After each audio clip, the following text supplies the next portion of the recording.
Bom, e com maior adesão em relação a 2019 e grande mobilização de conservadores indo às urnas, as eleições para conselheiros tutelares realizadas neste domingo geraram dúvidas em redes sociais e trouxeram a preocupação de que o pleito poderia ser impugnado. Há pouco, o Ministério dos Direitos Humanos e da Cidadania informou em nota que, abre aspas, não procede a informação de que o ministro Silvio Almeida quer anular as eleições para os conselhos tutelares no país, fecha aspas. De acordo com o texto, o que gerou essa dúvida foi o fato de que 3 municípios, Uberlândia, Rio Largo e Santana do Ipanema, decidiram realizar o pleito por meio de eleição indireta, sem convocar a população para comparecer às urnas e votar em seus candidatos. A ideia do governo é acionar a Advocacia Geral da União e o Ministério Público para garantir que os cidadãos desses 3 municípios possam realizar a eleição. Ana, quero te ouvir. Essa eleição para Conselho Tutelar deu muito o que falar, deu um burburinho aí nesse final de semana. E só para trazer algumas informações a mais para quem está nos acompanhando, né? Os conselheiros tutelares, então, eles têm um mandato de 4 anos, devem tomar posse em janeiro de 2024. O voto para esses cargos é facultativo, pode ser exercido por qualquer pessoa maior de 16 anos com título de eleitor regular. O que mais? O que faz, né, esse conselheiro tutelar? Vou trazer aqui algumas atribuições, tá? Atender e aconselhar os pais e responsáveis pelas crianças e adolescentes, requisitar serviços públicos na área de saúde, educação, serviço social, previdência, trabalho e segurança para crianças e adolescentes, encaminhar ao Ministério Público notícia de fato que constitua infração administrativa ou penal contra os direitos de criança e adolescente, requisitar certidões de nascimento e óbito também de crianças e adolescentes, representar em nome da pessoa e da família contra a violação dos direitos, representar ao Ministério Público após esgotadas as ações de perda ou suspensão do poder familiar, após esgotadas as possibilidades de manutenção da criança ou adolescente junto à sua família natural. Quer dizer, são atribuições bastante importantes, né, Cris, Ana, dos conselheiros tutelares que são eleitos de maneira, cada conselheiro, né, se voluntaria para o cargo, enfim. E o que mais que a gente pode destacar aqui? Para se candidatar ao cargo de conselheiro, é preciso ter ao menos 21 anos, morar no município que se candidatou e ter reconhecida, então, idoneidade moral. Essas, então, em geral, são as regras e os critérios para se candidatar a uma vaga conselheiro tutelar.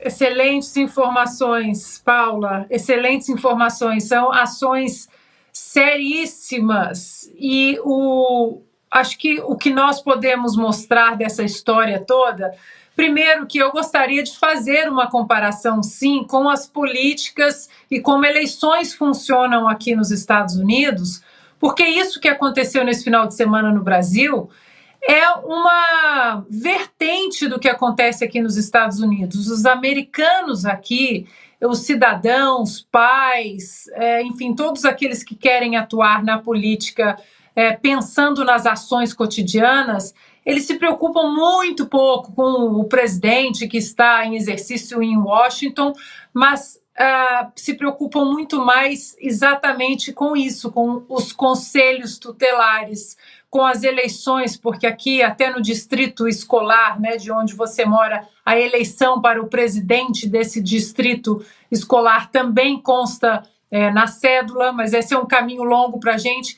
Mas o que aconteceu nesse final de semana foi uma reação estrondosa, maravilhosa e essencial para o nosso caminho político no Brasil. Se eu não me engano, 70% dos eleitos, eles são conservadores, eles têm a preocupação com a família. E aí, Paula, a gente vê que por que existe tanto afinco para que o PL 2630, aquele da mordaça em jornalistas, da mordaça em redes sociais, por que ele continua o seu caminho e nós temos que prestar atenção? Porque a campanha foi massiva no final de semana, agora nas votações, mas essa campanha para que as famílias prestassem atenção nesses conselheiros, essa campanha já acontece há muitas semanas. É os cidadãos, pais e mães, entendendo que não adianta reclamar da agenda globalista, da agenda woke, isso tudo, se não há ação direta na votação desses conselheiros. Então, é por isso que esse governo e todos aqueles que querem um regime totalitário e empurrar doutrinações para os nossos filhos, seja na escola, seja em clubes, ou seja até nas redes sociais, eles precisam amordaçar as redes sociais, que hoje tem nos pilares das redes sociais uma direita muito efetiva e ativa. Então, eu acho que esse número espetacular de conselheiros tutelares conservadores alinhados com os pensamentos da direita, isso foi por causa dessa campanha nas redes sociais. Fora, né, que existe aí um barulho em relação a esses votos, porque essa turma da esquerda radical que hoje está no Brasil, também está aqui nos Estados Unidos, a turma de Davos, inclusive, o que eles pregam? Vocês não sabem o que é melhor para vocês. Então, por isso que ainda existe um barulho sobre essa eleição, porque é dessa maneira que eles pensam. A independência intelectual do brasileiro hoje é um problema muito grande, né? A mesma turma que fala, que prega o aborto, meu corpo, minhas regras, na época da vacinação da Covid, pregava seu corpo, minhas regras. Então, importante final de semana para que as famílias, até o espectro político, ideológico da direita, mostre que estamos atentos, sim, apesar de todos os desmandos que acontecem em Brasília, a política ela é atual e efetiva quando nós tomamos as rédeas exatamente perto da gente. Paulo, quero te ouvir também como é que você avalia essas eleições para o Conselho Tutelar nesse final de semana. Houve aí, os conservadores foram em massa às urnas, né? Extremamente positivo isso que aconteceu, né? E finalmente essa parte da sociedade despertou, entendeu a importância da ação política e como agir, como se organizar. Eu vi muitos críticos aí, né, gente preocupada e falando de evangélicos, igrejas e tal. Isso é uma bobagem, isso tudo compõe a nossa sociedade, tem mesmo que se organizar, e não foi só organizações de igrejas e partidos, não. Eu mesmo no Paraná vi diversas iniciativas surgirem independente de organizações pré-estabelecidas, mas por conta de valores mesmo, de preocupação, entenderam o quanto isso pode ser importante para preservar o núcleo familiar, a proteção da criança, tudo isso que está em jogo com essa agenda toda que a Ana colocou.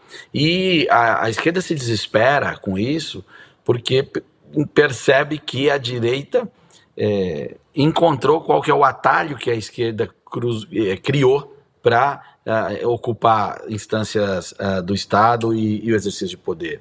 Muitas dessas situações de consultas populares diretas, elas foram criadas exatamente para driblar, né, os meios de chegar ao poder central, vamos dizer assim, tanto no município, no Estado ou na União, para que a esquerda, tendo o monopólio da ação política organizada, que é o que tinha até pouco tempo, porque essa ação política vinha através de sindicatos, associação de bairros, associação de moradores, todas essas situações que a direita não participava, então elas conseguiam ocupar esses foros de discussão, as pessoas ocupavam os postos, né, dessas instâncias, e assim eles iam impondo uma agenda, né? O orçamento participativo foi um meio de estabelecer isso também, uma série de medidas assim.